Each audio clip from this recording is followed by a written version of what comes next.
Hello dear students, अभी हम कर रहे हैं 7th क्लास के लिए NCERT मैथ। चैप्टर नंबर है 7 कॉन्ग्रुएंस ऑफ ट्रायंगल्स। चैप्टर का नाम है ट्राई दीज है, पेज नंबर 145 का क्वेश्चन नंबर 2। इस क्वेश्चन में क्या दिया हुआ है वो हम समझते हैं, फिर इसके सॉल्यूशन को करेंगे और वो कैसे होगा वो भी समझेंगे। You want to establish triangle DEF congruent to triangle MNP। आपको क्या करना है, इन दो ट्रायंगलों को कॉन्ग्रुएंट प्रूव करना है, एस्टैब्लिश करना है, स्थापित करना है, बनाना है। अगर है तो भाई कॉन्ग्रुएंट करना है तो कौन सी प्रॉपर्टी का इस्तेमाल करके आपको ये करना है, आपको इस्तेमाल करना है ASA मतलब एंगल साइड एंगल। इस प्रॉपर्टी का आपको करना है इस्तेमाल, कॉन्ग्रुएंस रूल का करना है आपको इस्तेमाल। और आपको क्या दिया गया है, you are given that angle D is equal to angle M। जो एंगल D है वो एंगल M के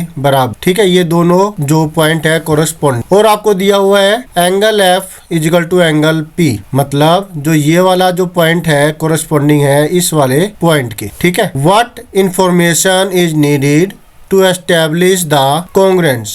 अब कॉन्ग्रुएंस को पूरा करने के लिए, क्योंकि दो एंगल तो हमारे ओके हो गए क्योंकि ये दोनों दे रखे हैं। अब जो तीसरी चीज बचती है वो है ये, और ये आपको बतानी है तीसरी इंफॉर्मेशन वो कौन सी है जो आप इसमें एस्टैब्लिश करना चाहेंगे कॉन्ग्रुएंसी को पूरा करने के लिए, और जहां पर आपको इस्तेमाल करना है एंगल साइड एंगल की कॉन्ग्रुएंसी, ठीक है। समझ में आ गया आपको। तो फिर इसको करने के लिए हमें इसमें क्या करना पड़ेगा, वो एडिशनल इन्फॉर्मेशन क्या है, तो बहुत ही सिंपल है, जो कि क्वेश्चन नंबर 1 में भी आपने देखी थी। क्वेश्चन नंबर 1 के अंदर था कि दो एंगल दे रखे थे, उनके बीच में कौन सी साइड एस्टेब्लिश करती है, इंक्लूड होती है, कौन सी साइड उनके बीच में आती है। तो वही चीज यहाँ पर भी हो, लेकिन इन्होंने कहा है draw a rough figure and then try, कि आप रफ फिगर ड्रॉ कर सकते हैं और फिर ट्राई कर सकते हैं।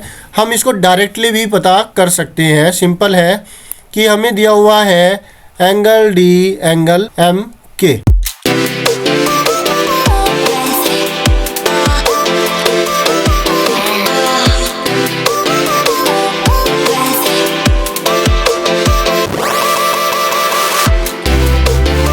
राइट, और हमें दिया हुआ है एंगल F बराबर में एंगल P। तो जो इन दोनों से जो इंक्लूड होती है, इन दोनों से जो साइड बनती है वो है DF। इसी तरीके से इन दोनों की मदद से इन दोनों के बीच में जो साइड होती है वो M। तो ये वो एडिशनल इंफॉर्मेशन है जो कि चाहिए होगी angle side angle congruence rule का इस्तेमाल करके इन दोनों ट्रायंगलों को कॉन्ग्रुएंट करने के लिए। तो बिना डायग्राम प्लॉट किए भी हम ये कर सकते हैं, यही हमारा जो है आंसर हो जाएगा। लेकिन अगर वो कहे कि भाई आपको ये ज्यादा मार्क्स का है और आप इसको तरीके से करना है, तो फिर आप इसको डायग्राम प्लॉट करके कर सकते हैं। जैसे कि मैंने एक रफ डायग्राम प्लॉट किया है DEF का, और एक और ट्रायंगल जो है मैं इसके जैसा ही बना देता हूँ जिसको नाम दिया गया MNP। और जो इन्होंने कह रखा है वैसे ही एंगल D जो है वो बराबर कर देते हैं एंगल M के, और एक ये ऐसे निशान लगा देते, और एंगल F जो है वो बराबर कर देते हैं एंगल F ये वाला बराबर में एंगल P, ठीक है। इसको मैं 2 निशान लगा रहा हूँ ताकि ये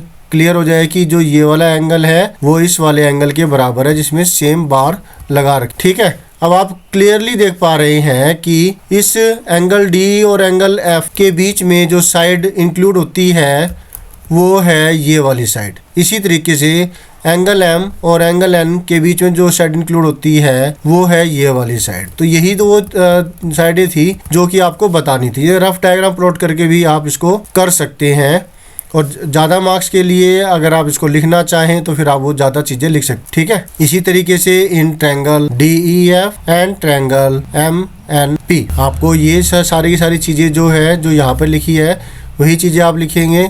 angle D is equal to angle M आपको है ये गिवन, ठीक है। और एंगल F बराबर है एंगल P, ये भी क्या है आपको गिवन, ठीक है। और फिर एडिशनल इंफॉर्मेशन अब यहाँ पर जो चाहिए एंगल साइड एंगल के हिसाब से for making the two triangles congruent, या फिर स्टेटमेंट आप वहीं से उठा सकते हैं क्वेश्चन में से। What information information is needed to establish the congruence is equal to, आप ये वाली लाइन लिख करके भी कर सकते हैं, वो होगी DF जो कि इन दोनों एंगलों के बीच में साइड है, वो बराबर में MN जो कि इन दोनों के बीच की साइड है, इन दोनों एंगलों के बीच की जो साइड है MP जो कि ये है। ठीक है, पहले वाले केस में जो है वो हो गई ये वाला, नहीं ये नहीं है, ये वाला। ठीक है, क्लियर है।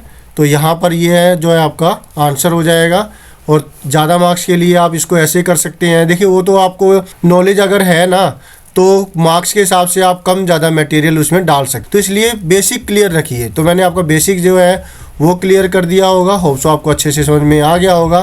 फिर भी अगर कोई दिक्कत है तो आप मुझसे पूछ सकते हैं और मैं आपके जो क्वेरी का जवाब देने की पूरी कोशिश करूंगा। Thank you students for watching on video. मिलते हैं नेक्स्ट वीडियो में, जिसमें हम करेंगे नेक्स्ट जो है ट्राइदीज का ये नेक्स्ट क्वेश्चन। ठीक है, इसी ट्राइदीज का नेक्स्ट क्वेश्चन नंबर 3 हम करें। बाय।